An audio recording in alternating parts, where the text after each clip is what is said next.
esse tema importante que nós vamos estudar nessa noite, creio que o Senhor vai nos ensinar. Tema cura, vamos ver à luz da palavra de Deus o que ela tem nos ensinar, o que ela tem para nos dar de norte e de direção nesse sentido. A primeira coisa que seria interessante nós pensarmos juntos, eu não sei se você já parou para pensar nisso, e se não, é a sua oportunidade de aprender ou de pensar, né? Por que existem enfermidades? Por que existem doenças? Bom, se Deus é bom, e Ele é, por que existe um mal por meio de uma enfermidade? Porque existem pessoas que morrem por enfermidades, pessoas assoladas por doenças. Por quê? Já parou para analisar isso? Ou isso é algo tão comum na nossa realidade que nós já temos isso como algo aparentemente normal? Como que a enfermidade ela entra no mundo? De onde surgiu isso? Por que que acontece? Vamos, por favor, se você tem a sua Bíblia aí, abrir na carta aos Romanos, capítulo 5, verso 12. Nós vamos ler somente esse verso a nível de introdução. Romanos, capítulo 5, verso 12.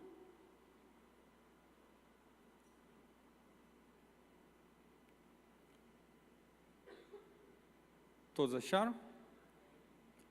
A versão é a NVI e o texto diz assim: portanto, da mesma forma que o pecado entrou no mundo por um homem, que homem? Adão. E pelo pecado entrou a morte, assim também a morte veio a todos os homens, porque todos pecaram. E olha só então o que o texto diz, muito importante. Da mesma forma como o pecado entrou no mundo por um homem, e pelo pecado a morte, assim também a morte veio a todos os homens, porque todos pecaram. Esse texto está bem claro, o que ele nos está mostrando para nós é a respeito da queda, o que chamamos queda do homem. Quando Adão desobedece a Deus, é como se ele abrisse a porta para o pecado. E só que o pecado teve os seus desdobramentos. E que desdobramento foi esse? A morte. Lembra quando o Senhor Deus falou ao homem? Falou assim: dessa árvore você não vai comer, porque o dia que você comer dela, certamente morrerás. Aí você pode raciocinar, bom, se foi o pecado de Adão e Eva, o que eu tenho a ver com isso? O texto nos mostra, no final, a morte também veio a todos os homens, porque todos pecaram. Ou seja, essa história de que Adão pecou, então todo mundo sofre as consequências simplesmente por o pecado de Adão somente, é verdade? Sim, mas também tem o todo da história. Se todos nós estivéssemos lá na mesma situação, todos nós também seríamos reprovados. Por isso, como consequência desse desdobramento do pecado que veio à morte, toda a humanidade foi atingida e todos nós estamos sujeitos à morte. Alguém aqui já viu falar de alguém aí que não morreu, que viveu aí 300, 400 anos, 600? A morte é uma realidade presente, não há como fugir. E quais são as consequências da morte que afetou todos os homens? Quais são as decorrências da morte: envelhecimento, enfermidades. A Bíblia ela é muito clara quando ela faz a comparação da vida humana como a relva. A relva é como se fosse uma grama.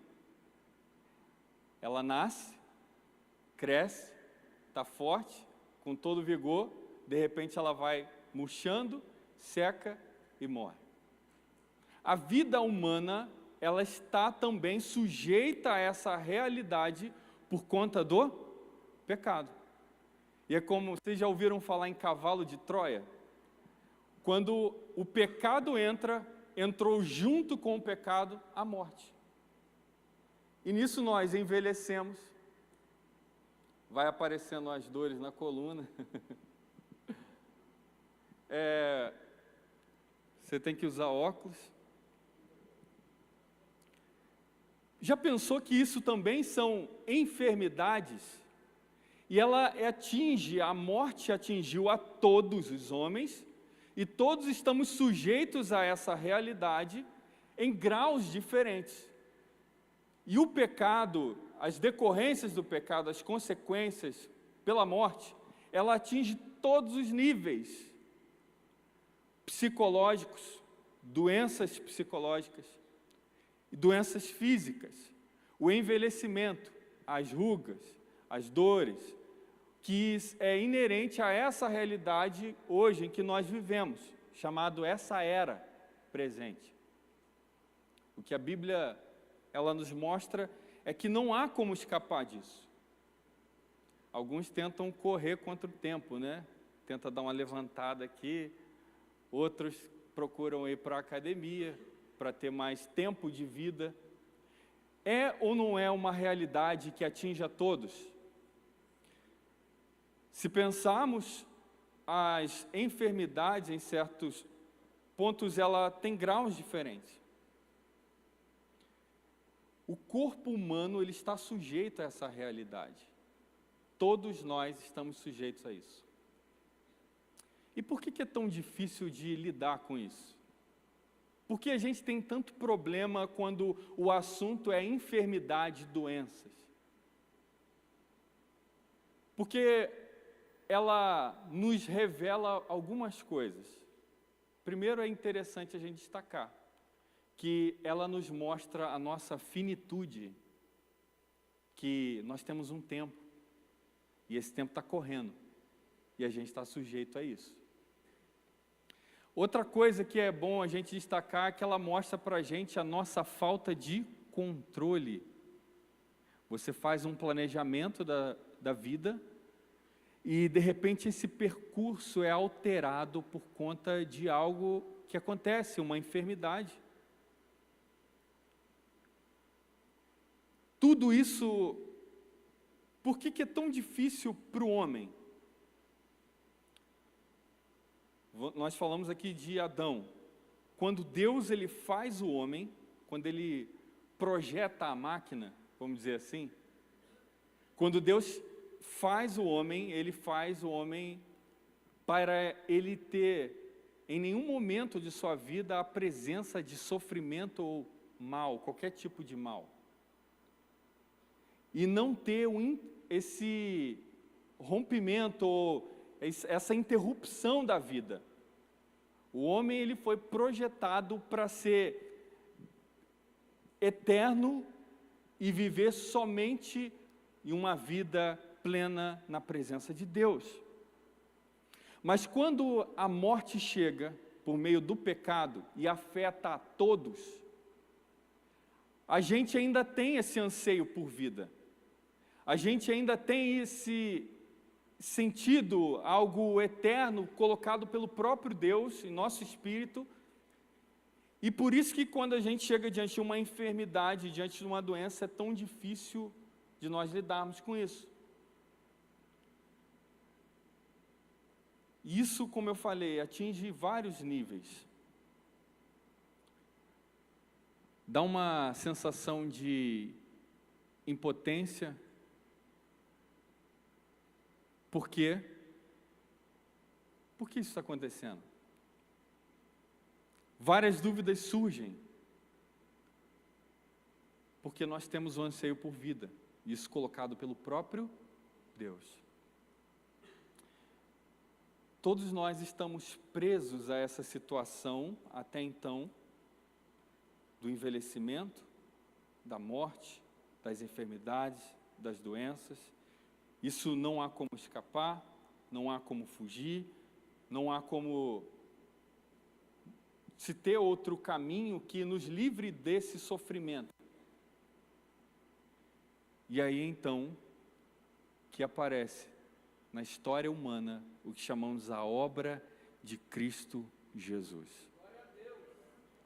Quando Jesus, ele vem ao mundo, já anunciado lá no Éden, quando você vê a respeito do Senhor Deus falando, e virá o descendente da mulher, que pisará a cabeça da serpente, ele já estava anunciando daquele que faria uma nova história para a humanidade. Jesus então vem como homem ao mundo, ele morre, e ao ressuscitar no terceiro dia, ele traz a redenção a todos aqueles que nele creem. E o que é a redenção? A redenção nada mais é do que você tirar alguém de uma situação difícil. É salvação. Imagina alguém morrendo afogado ou alguém preso nas chamas e você puxa aquela pessoa. A ideia da palavra é essa. Como todos nós estávamos sujeitos a essa realidade pela morte causada pelo pecado, o que Cristo faz, a obra de Cristo é nos tirar dessa situação e nos colocar em lugar de salvação. Essa é a obra de Cristo. Essa é a redenção. E quando Cristo ele começa a sua obra, e você vai ver que o Senhor Deus, em toda a sua palavra, desde Gênesis, ele vai se revelando progressivamente, ou seja, ele vai seguindo vamos dizer assim, cada vez mais se revelando ao homem, e chega ao ápice na obra de Cristo, que é nos tirar dessa situação de morte em que todos nós estávamos presos. Quando ele se revela na pessoa de Cristo, quando ao ápice dessa revelação, a obra de Deus, Cristo então começa a sua obra de redenção aqui na terra. E ele começa a estabelecer o reino de Deus. Lembra que o homem agora, ele estava até então completamente independente, sofrendo as consequências da morte, morrendo em seus pecados. Quando Cristo aparece, ele inicia esse processo de redenção da história da humanidade. E ele começa a realizar o que o Novo Testamento chama de sinais. No grego, semeion, que quer dizer sinais, a marca, o símbolo de que o reino de Deus já chegou. E que sinais são esses? Um deles é a cura. Então a cura é um sinal do reino de que o rei chegou e ele realizou a sua obra de redenção. Lembra que o Senhor Jesus disse, mandou o recado a João Batista? Diga a ele, os cegos veem, né? Os surdos ouvem. É o chegar do reino de Deus. Então todos nós estávamos presos a essa realidade e a obra de Cristo consiste na redenção. Aí olha só, você pode pensar assim, bom, se Cristo ele fez essa obra, ele começa então a realizar esses sinais. Expulsar demônios, curar os enfermos, e especificamente nós vamos ver esse sinal, cura, que o Senhor realizava quando ele iniciou. Agora, quando ele anunciava, imagina só, eu sei que vocês devem já estar acostumados com isso. vamos supor, quando você quer identificar um lugar de uma festa.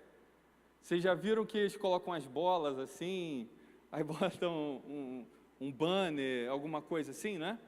Aquilo é o quê? É um sinal de que aquela festa acontece ali. É um sinal que mostra, olha, aqui está a festa que está todo mundo procurando aí. Aí você lá, vindo com o seu carro, você olhou, é ali que eu quero chegar. Então você para o carro mais próximo. Os sinais, e um deles, que nós vamos ver aqui, a cura, é justamente isso, mostrando especificamente que o reino de Deus chegou e ele já está presente. O Senhor Jesus, então, é assunto aos céus, e você vai ver em Marcos capítulo 16, no verso 17, se eu não me engano, que ele fala, estes sinais seguirão aos que creem. Em meu nome expulsarão demônios, falarão novas línguas, e especificamente ele diz, curarão os enfermos. Então, todos aqueles que são súditos do rei, todos aqueles que pertencem ao reino de Deus, eles também têm o poder dado pelo próprio Jesus, por meio do Espírito Santo, de também realizar esses sinais. Então, qual deve ser o papel de todo aquele que crê em Jesus e segue e é um discípulo? Nós devemos orar pelos enfermos. Percebe que isso é algo que, às vezes, muitas pessoas ficam em dúvidas. Será que eu oro? Será que não? Será que, e se não acontecer? Ou será que eu vou passar vergonha? Então nós vamos ver esses questionamentos, à luz da palavra de Deus, a respeito disso, e eu creio que o Espírito Santo vai nos esclarecer. Mas a ordem de Deus, por meio de Jesus Cristo, e pelo poder do Espírito Santo é que nós devemos orar pelos enfermos. Você vai ver em Tiago capítulo 5, verso 14, há alguém entre vós enfermo, que este chame o presbítero da igreja, e esse faça a oração da fé, unja com óleo e faça a oração da fé, e a oração da fé curará o doente. Você vai ver também em Efésios, se não me engano, capítulo 4, falar a respeito de nós apresentarmos a Deus os nossos pedidos e as nossas súplicas a Deus. É necessário orarmos pelos enfermos. E se nós também estivermos em uma situação de enfermidade, devemos sim orar e apresentar a Deus. E não só isso, mas crer que o Senhor Deus é poderoso para curar. Porque se esse poder nos foi dado, nós também podemos realizar esses sinais de que o reino de Deus já chegou em nosso meio. Para que os outros vejam e eles creiam no poder de Deus para a salvação. Então, a postura de todo cristão, o papel de todo cristão, nesse sentido é orar. Isso talvez, irmãos, pareça ser difícil para alguns, porque muitas vezes nós cremos, nós declaramos que Deus, Ele criou o universo. Nós cremos, não temos dúvida disso, que Ele criou todas as coisas, que pela Sua palavra todas elas vieram a existir, mas nós muitas vezes temos dificuldade que o Senhor pode curar uma enfermidade. E eu te pergunto, o que é mais difícil? Criar o universo ou curar alguém de um câncer?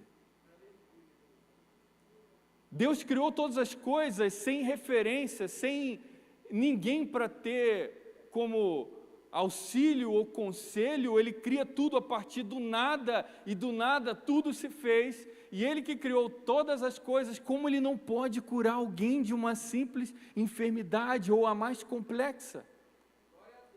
O nosso Deus é poderoso. Não é a nossa oração que tem poder, mas é quem responde a nossa oração. Glória a Deus.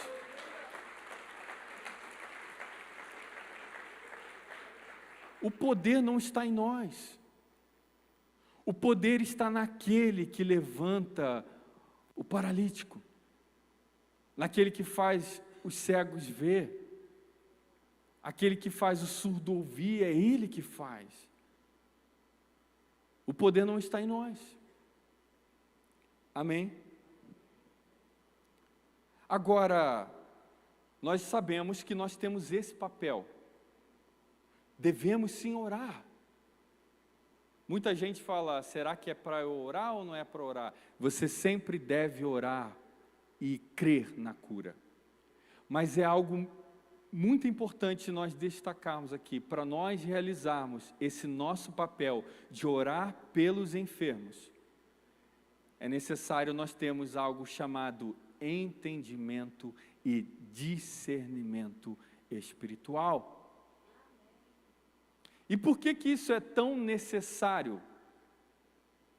Quando nós temos a visão errada, quando nós não temos o esclarecimento da palavra de Deus a respeito desse assunto, isso pode trazer para nós confusão, isso pode trazer para nós frustração e para alguns até mesmo desesperança.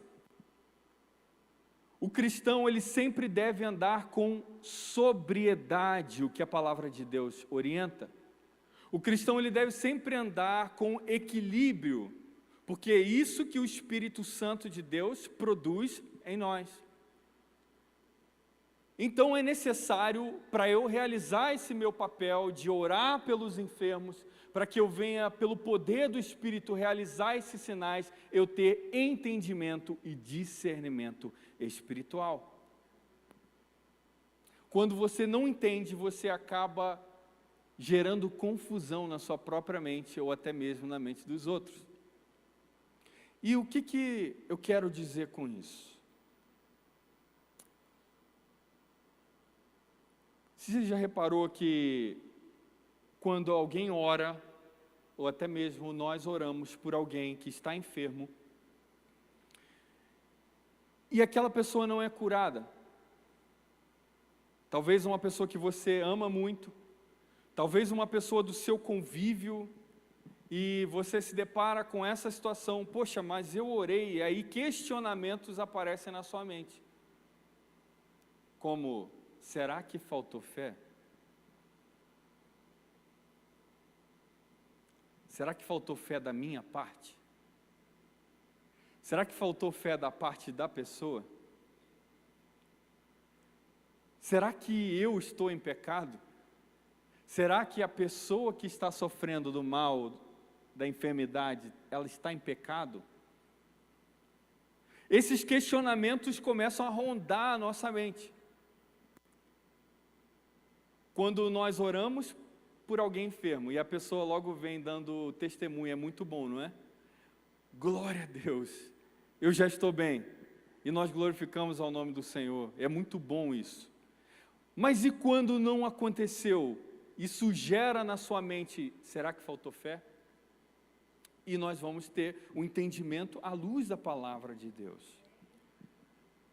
Bom, é importante nós destacarmos algumas coisas aqui. Enfermidade não é, em todos os casos, sinônimo de falta de fé.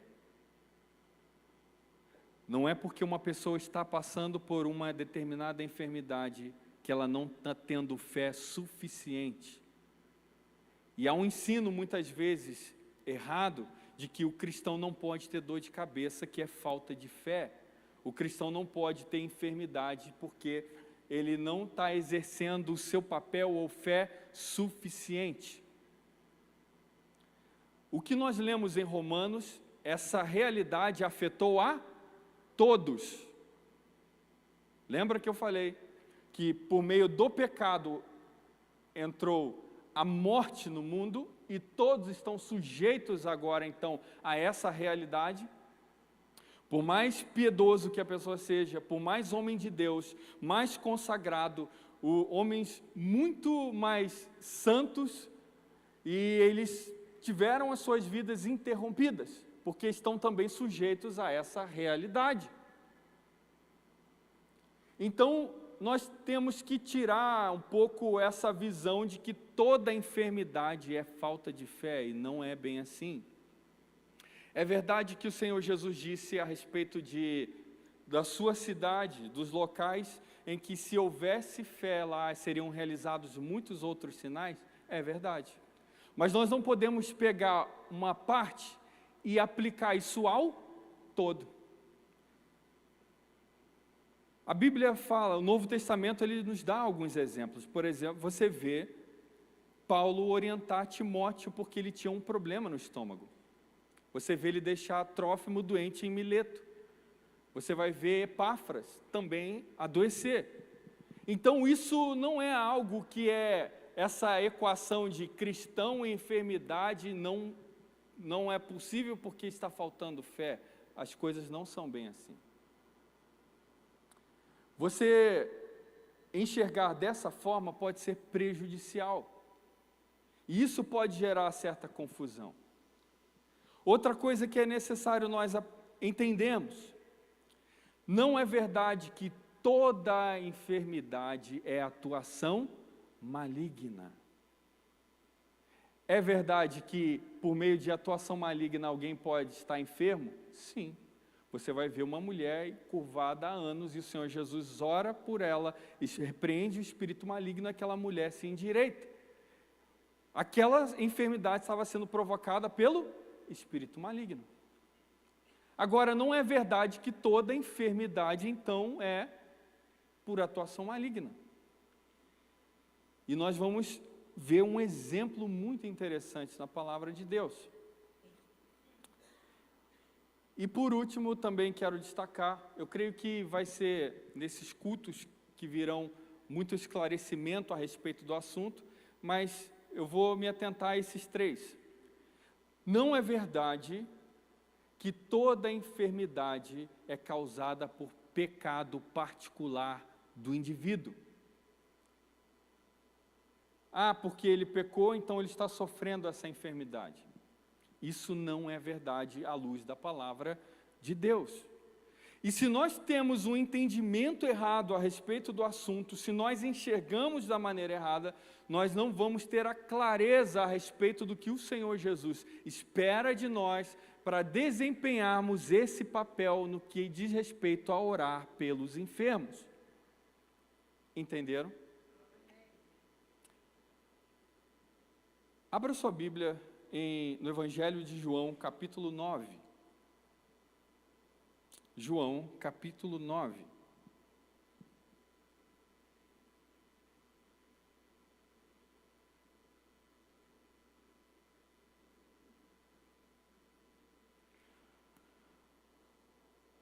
Se puder projetar, nós vamos vendo juntos.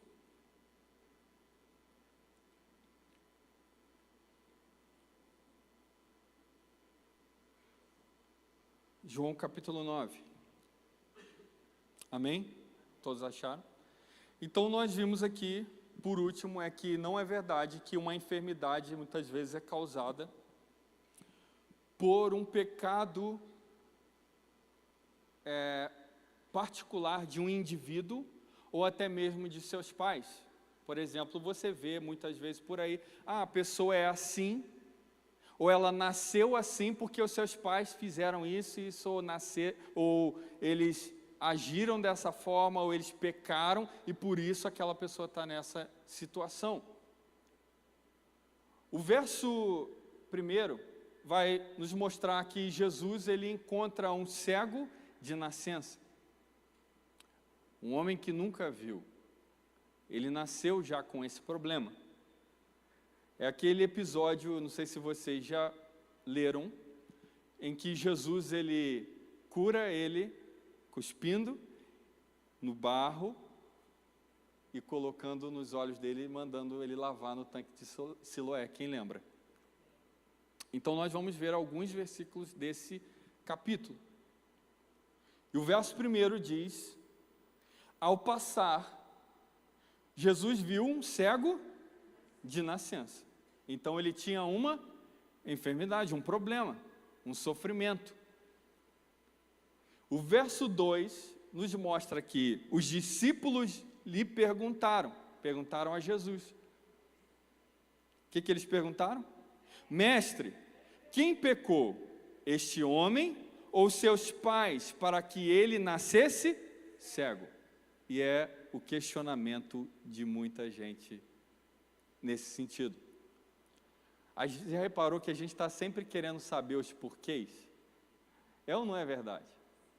A gente quer sempre ter tudo certinho na nossa cabeça a respeito de tudo na vida. A gente quer os porquês, a gente quer como aconteceu, a gente quer as respostas para todas as coisas. E é o questionamento nosso, igual aos dos discípulos. Mestre, quem pecou para que ele nascesse assim? Foi ele mesmo ou foi os seus pais? Vamos ver o que o Senhor Jesus responde.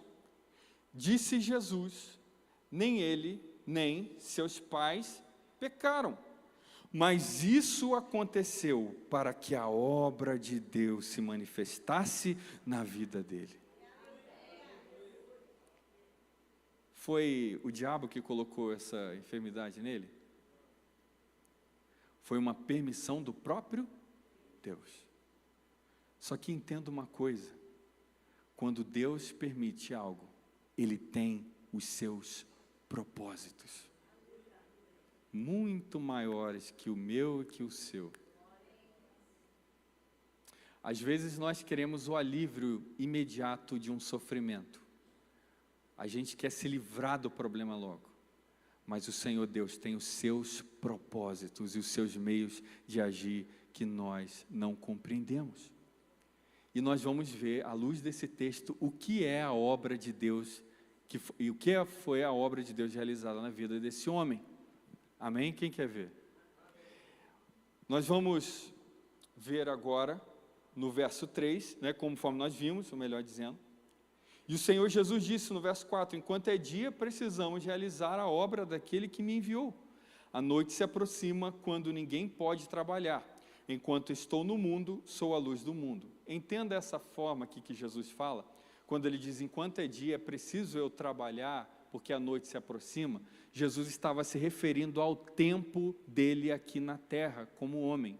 Então, enquanto é dia, ou seja, enquanto ele estava aqui, porque não é porque Jesus ele foi assunto aos céus que agora ele não é mais a luz do mundo. Ele sempre vai ser a luz do mundo. Mas então ele está se referindo a esse tempo. E para nós ganharmos aqui, para sermos mais rápidos, o Senhor Jesus então pega, vamos ler que vai ficar melhor do que eu explicar. Tendo dito isso, verso 6, cuspiu no chão, misturou terra com saliva e aplicou-a aos olhos do homem. Então disse-lhe, vá lavar-se no tanque de Siloé, que significa enviado.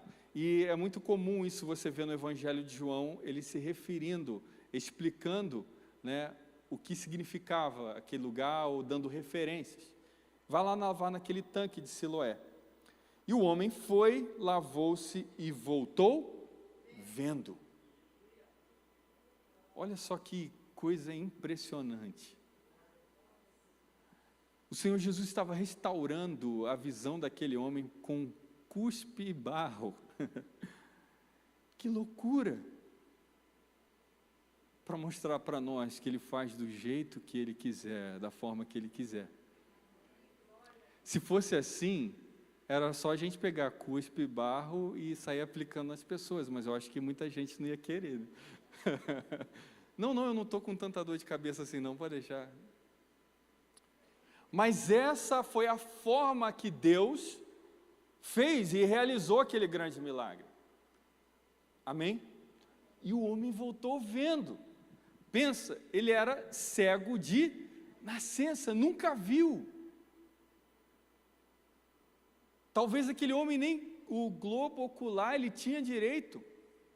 A córnea, eu não sei o nome da anatomia que se dá, mas ele não tinha e voltou vendo.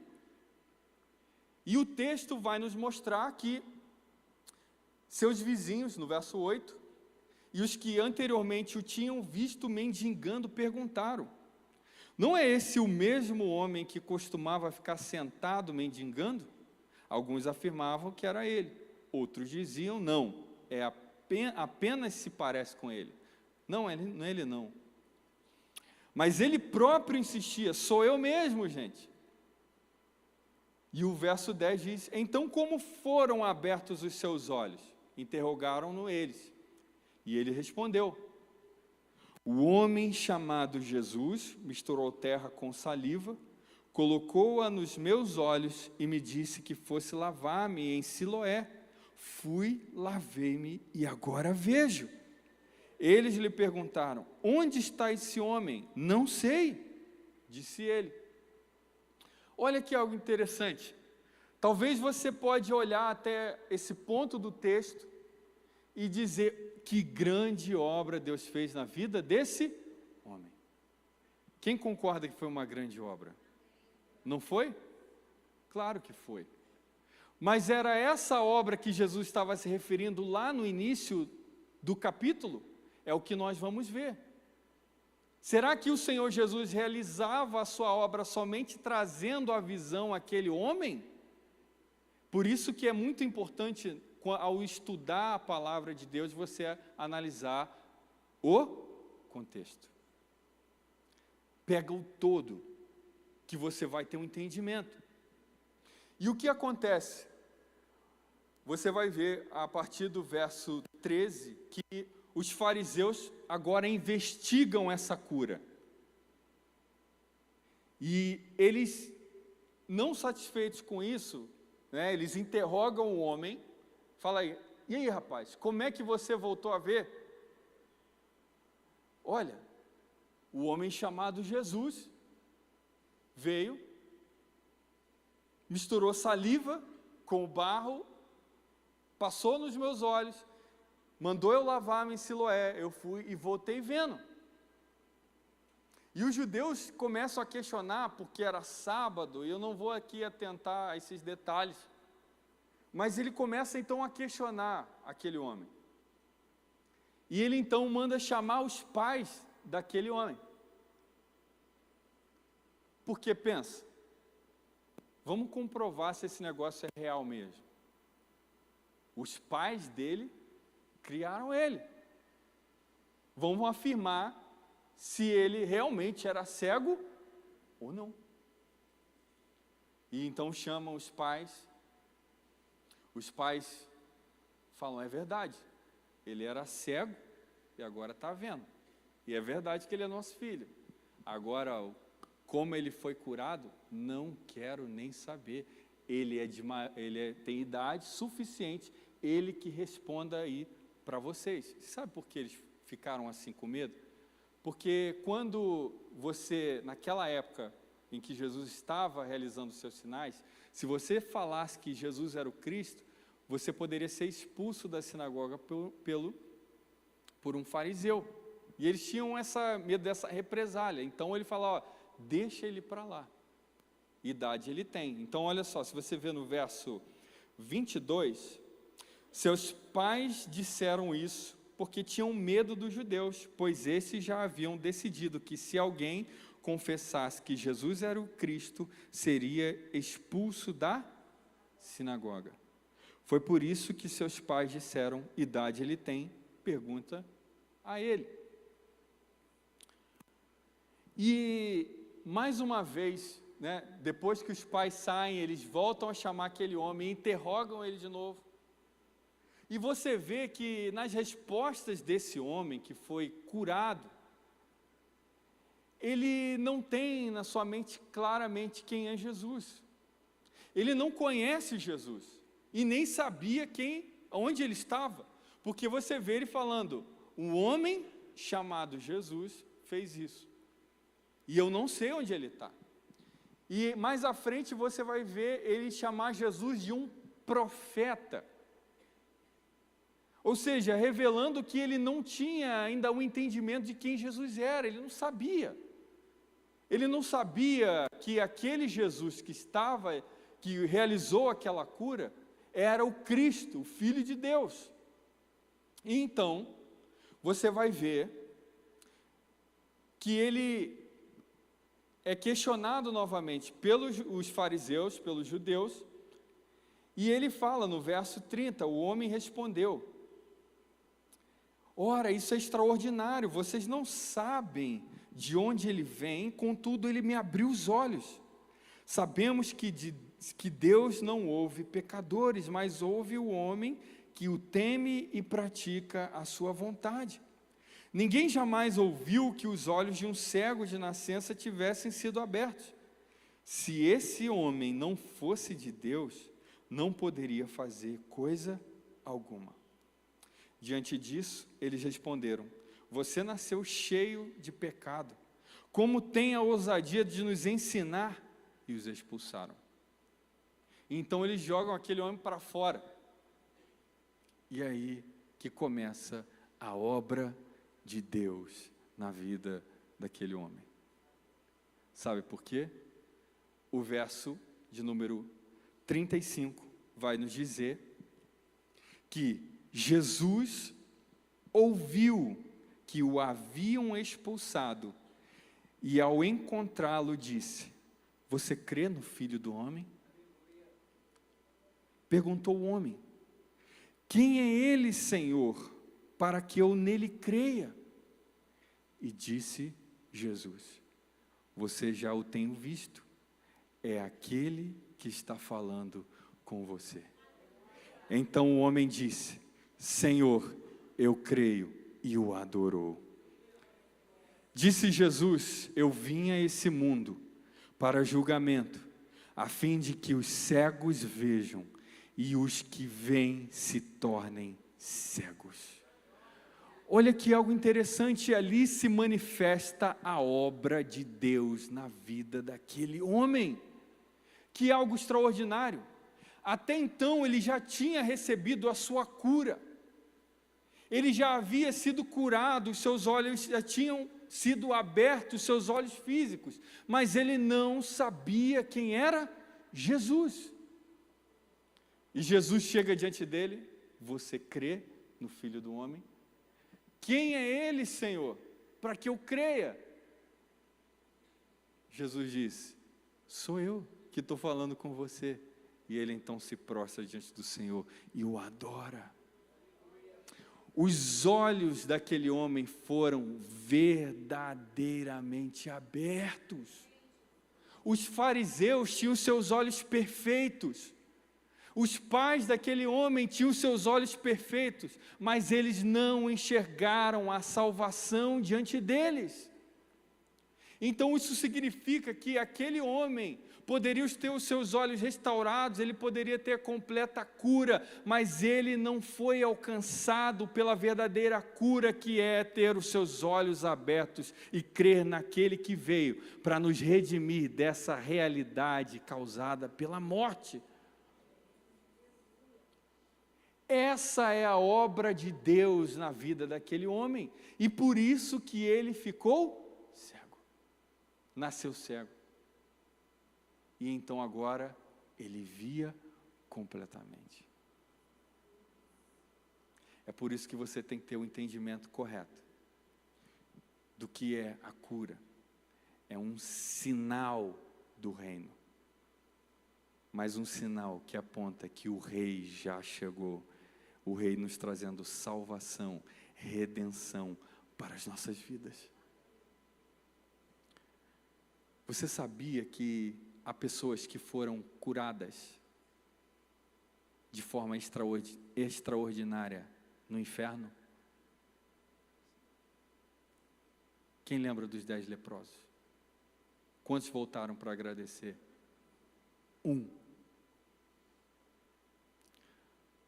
E você sabia que tem pessoas em uma condição, talvez de aparente sofrimento, mas completamente curadas, que enxergam que o Senhor Jesus, Ele é a salvação do mundo.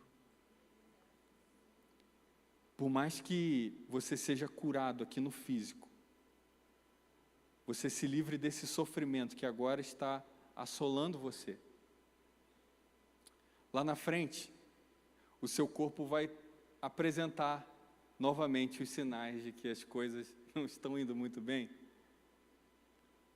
É ou não é verdade? Eu sou curado da minha perna aqui, e eu volto a caminhar.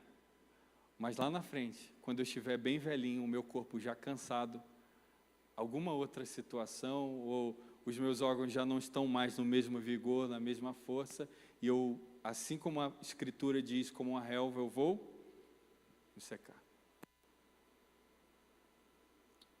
Mas aquele que crê em mim, diz Jesus, ainda que esteja morto, viverá. Glória ao teu nome, Jesus. Essa é a verdadeira cura.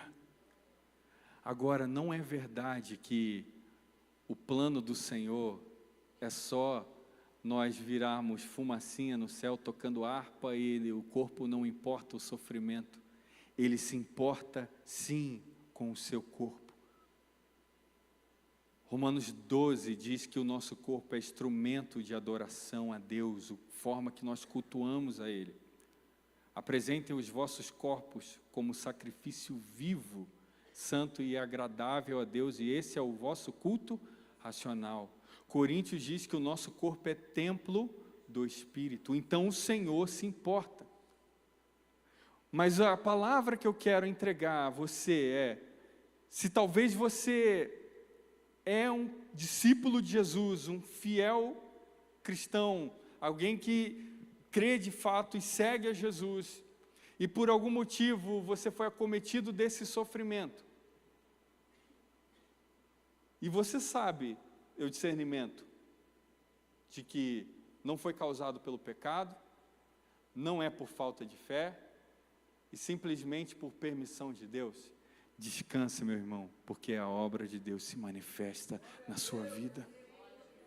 A nossa visão sobre o mal, sobre o sofrimento, muitas vezes ela é diferente do que a Bíblia apresenta. Por exemplo, quando você dá um remédio para uma criança, né, um remédio bem amargo, ou melhor, quem lembra aí do metiolate? Quem é da geração metiolate aí? Né? A gente caía de bicicleta, ralava o joelho, aí vinha a nossa mãe, o quê? Aquela arredinha, né? E, doía mais que o tombo, não é verdade? Mas aquilo estava nos livrando de bactérias, de impurezas que poderiam infeccionar. E muitas vezes o Senhor Deus aplica o metiolate na vida dos seus filhos. Pode ser uma situação de enfermidade, pode ser uma situação financeira, pode ser um problema que venha a ocorrer, mas se você confia e crê em Jesus, saiba que Ele vai realizar a sua obra em sua vida. E isso, na verdade, só está te levando para mais perto dEle, para que os seus olhos espirituais sejam abertos, como esse cego. Adiantava alguma coisa para ele só ver e não ter esse encontro com Jesus? Os anos iam passar, aquele homem ia morrer, e a salvação? A obra de Deus se manifestou na vida dele. Então, mas se Jesus veio para nos redimir dessa realidade, por que ainda a gente está vivendo nisso? Por que ainda a gente envelhece? Por que o nosso tempo acaba? Por que a gente tem que morrer? Por que alguns vão mais cedo em um acidente? Por que muitas vezes uma enfermidade atinge alguém inocente? Porque todos pecaram, todos estão presos a essa realidade. Mas o Senhor já iniciou a obra, o reino já veio, e Ele já começou o seu plano de redenção, Ele já realizou a sua obra. E agora Jesus está assentado à destra de Deus e está esperando o cumprimento de todas as coisas. E a palavra de Deus diz que a morte, o último inimigo a ser colocado debaixo dos seus pés, será derrotado para todo sempre e será lançado à morte no lago de fogo, como diz Apocalipse. E então, sabendo disso, Cristo já venceu a morte. Essa situação em que nós estamos de sujeitos às enfermidades, ao envelhecimento, às rugas, às dores, aos óculos. Que saudade que eu tenho da minha vista boa, meu irmão. Eu enxergava quando era mais novo em HD, né? Agora, em 4K, né? Agora eu estou enxergando, parece que ela não está tão ruim assim, mas graças a Deus pela medicina que nos proporciona isso. E isso é uma coisa importante, Deus também usa a medicina, tá? Não é porque você tem fé que você não vai recorrer a médico, a tratamento e nem tomar remédio. Amém? Então, sabendo disso, que Cristo já venceu, ou seja, é certeza, não tem dúvida, Ele já venceu a morte, porque Ele ressuscitou ao terceiro dia, e diz Romanos que a morte já não tem mais domínio sobre Ele, porque Ele venceu, nós também vamos vencer. E quando que isso vai acontecer? Quando que a gente vai ficar livre dessa situação, como diz apóstolo Paulo aos Coríntios, quando ele se refere ao nosso corpo como uma tenda frágil? E quando isso vai acabar, essa realidade humana, essa natureza que corrompe, ela vai terminar. Aí é o que Coríntios, se puder projetar, 1 Coríntios, capítulo 15, versos 54 e 55. Nós vamos ler, já para encerrar.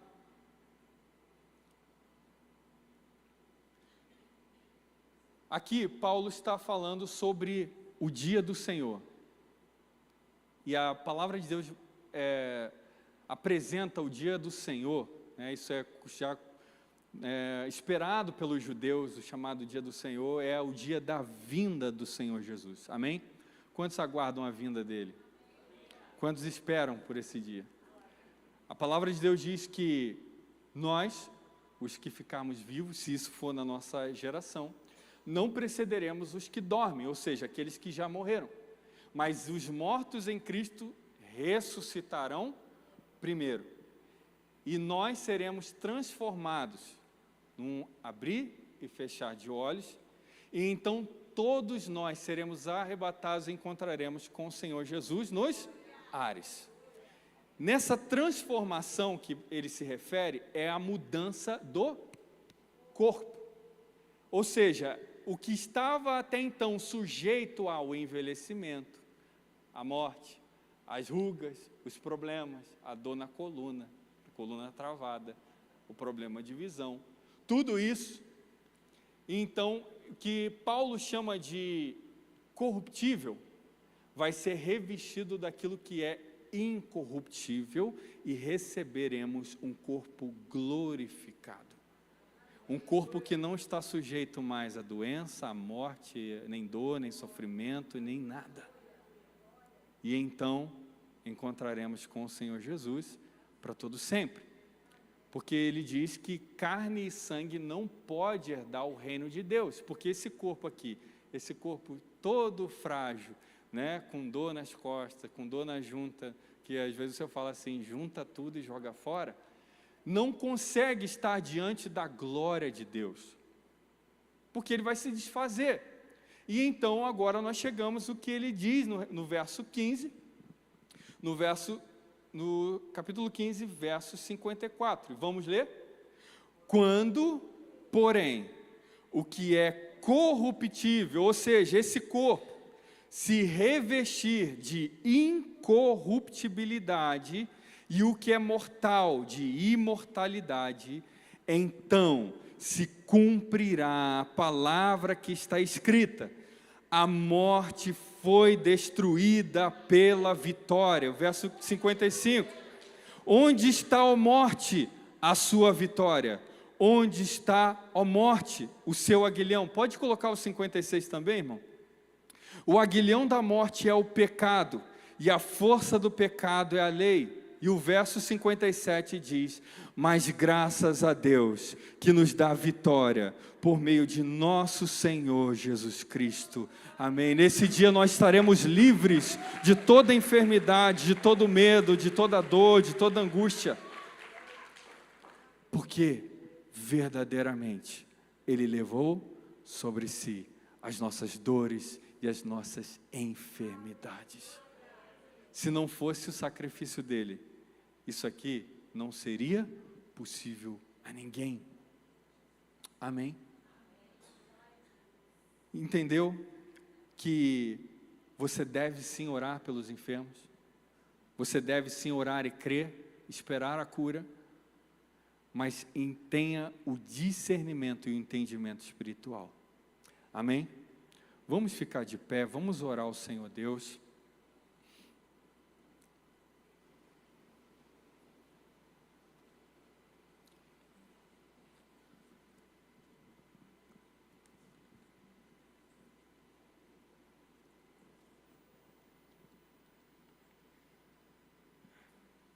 O Senhor Jesus é fiel.